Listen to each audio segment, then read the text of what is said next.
Hi everyone, it's Nicole here today for Mama Elephant, and I have some jumbo shaker tags featuring the really cute greetings from the new Jolly and Merry stamp set, as well as the Arctic Penguins stamp set. So this is the tag that I'm going to be creating today, and you can see that it has some foam adhesive between the two layers, and it shakes. It has a whole bunch of sequins inside of it. Instead of the blue front, I'm just going to use some gray cardstock. Otherwise, the card is going to be exactly the same as the one I just showed you. I just happen to have this scrap of gray laying here, and I thought it would make a really fun holiday tag as well. I'm using the large stitched tag shape from the Tags a Lot Creative Cuts die collection from Mama Elephant. And then I'm using the 3x4 rounded corner stitched rectangle from the Mama Elephant Pika Frames die. So these work really well together. I did use a little post-it tape to hold that in place on my magnetic platform. The dies kept kind of wanting to shift together, and I definitely wanted to try to get as even as a frame as I could on those the two long sides and then the bottom, so those three sides. So that is going to be the front of my shaker card. I'm using the tag shape now and then that smaller stitched rectangle, and I'm going to die cut both of those from some white cardstock. That is going to be the back of my tag, plus the insert where I do all of my stamping.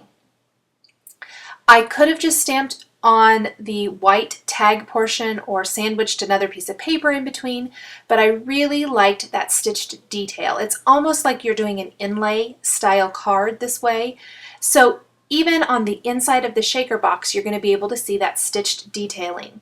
Now I'm also going to need a piece of acetate. So this is some 6x6 sheets from Studio Calico. I love them because they're already pre-cut to go through my die cutting machine. And I have die cut that in the size of the large stitched rectangle tag.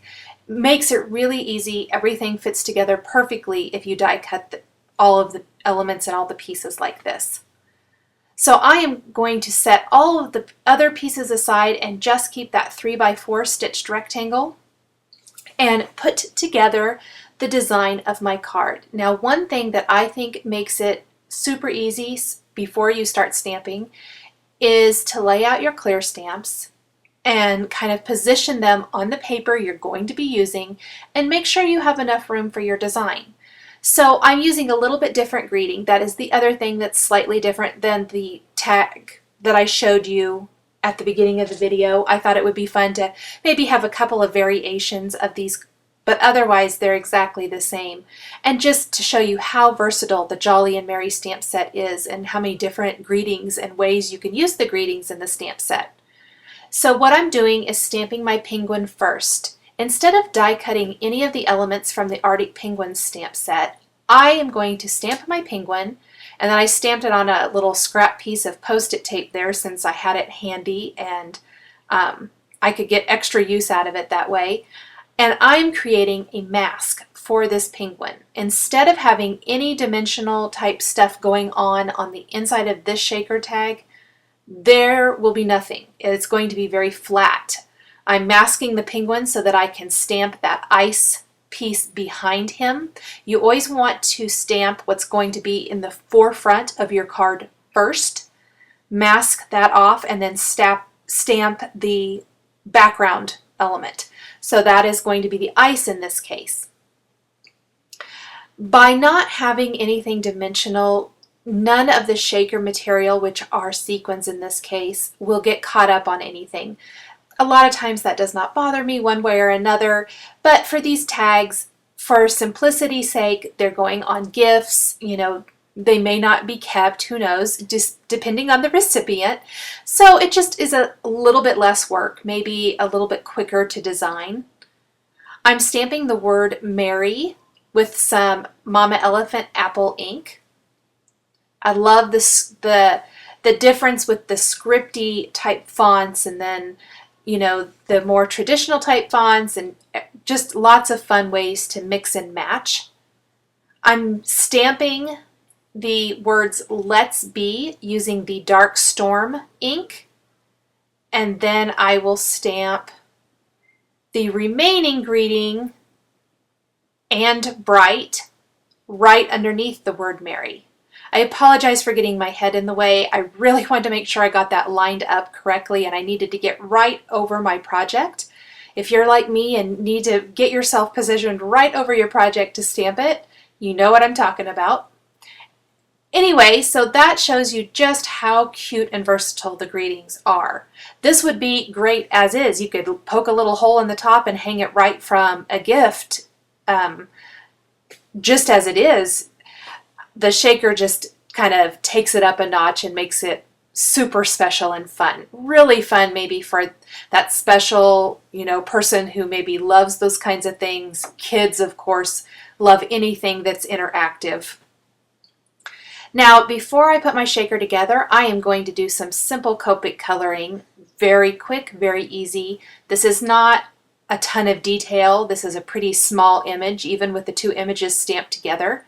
I'm using some cool grays in 00 and 01 for the penguin's tummy. I used YR07 for his feet and beak, and R30 for his cheeks. Now I'm using B0000, B02, and the other one is listed. I can't quite remember. And B00. Those are the three colors I'm using for the ice.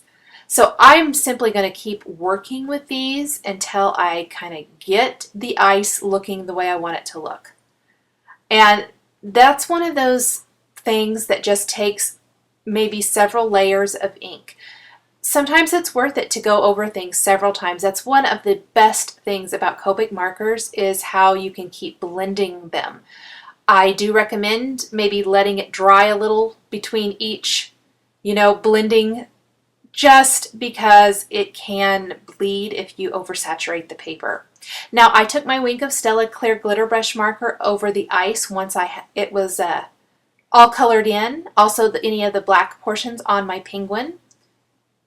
And I did take my gray Copic marker and just kind of lightly trace around my image, not all the way, but added just a little bit of a detail trace around those two images. Next, I'm taking a black gel pen and coloring in the eyes, and then I will take the Wink of Stella Stardust marker and trace over some of those little snowflakes and the word Mary. Now you can see that I boogered up the eye. I did not wait till it was dry, so it smeared a little bit.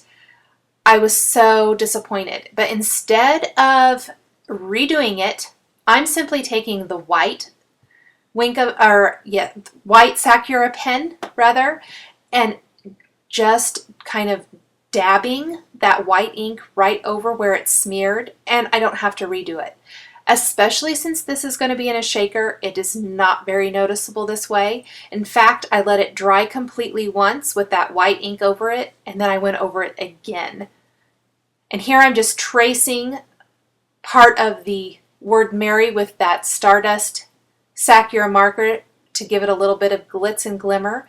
I'm taking my R46 red marker and tracing those inside portions of some of those other stamped letters.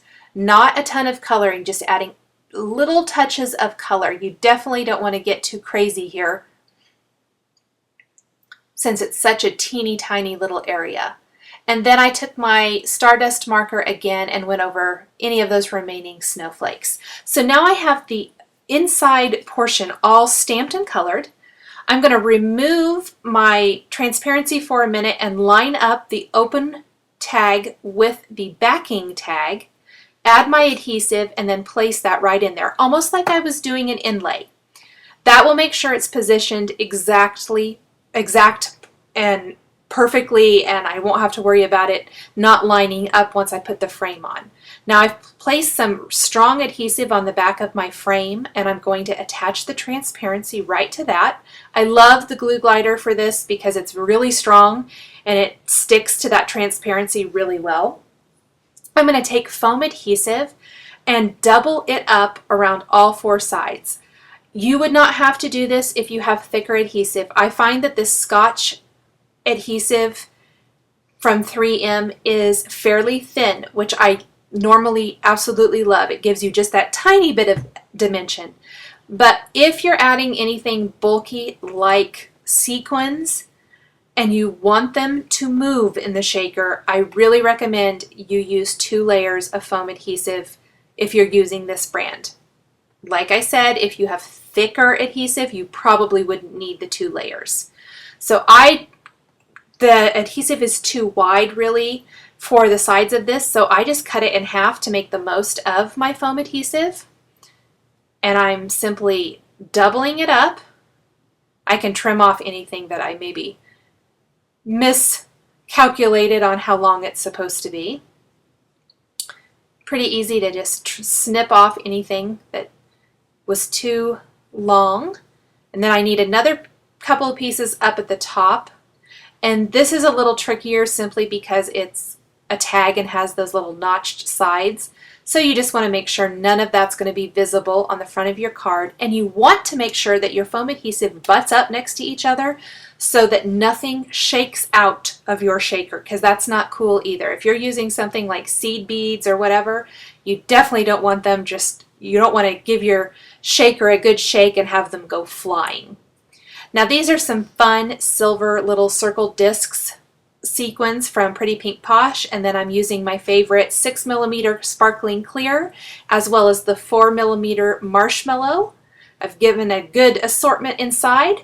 I will take my background or backing piece now to my shaker, adhere that and flip it over, and then you can shake it around.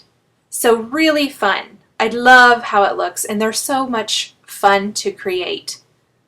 Now I have die cut a little piece of silver foil paper using the little hole reinforcement from the Tags a Lot Mama Elephant stamp set.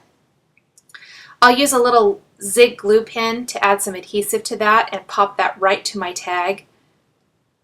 I'm going to let that dry for just a minute while I trim a piece of red twine to use for the top of my tag, and then I'll take the corner chomper crocodile and punch a hole. So there's several hole reinforcement options in the Tags a Lot Creative Cuts die collection, and I just chose this one because I thought the silver little hole reinforcement, I went for a more simplistic hole reinforcement, I guess is what I want to say for this tag, since there's so much going on. I'll thread my twine through the top there, loop it through, and tie the ends in a knot to really give it a nice finished look. I hope you've enjoyed this video showcasing the brand new Jolly and Merry stamp set from Mama Elephant. All of the supplies I've used are listed and linked below the video on YouTube. Please subscribe for weekly card making and stamping videos. Thanks for watching, and we will catch you next time.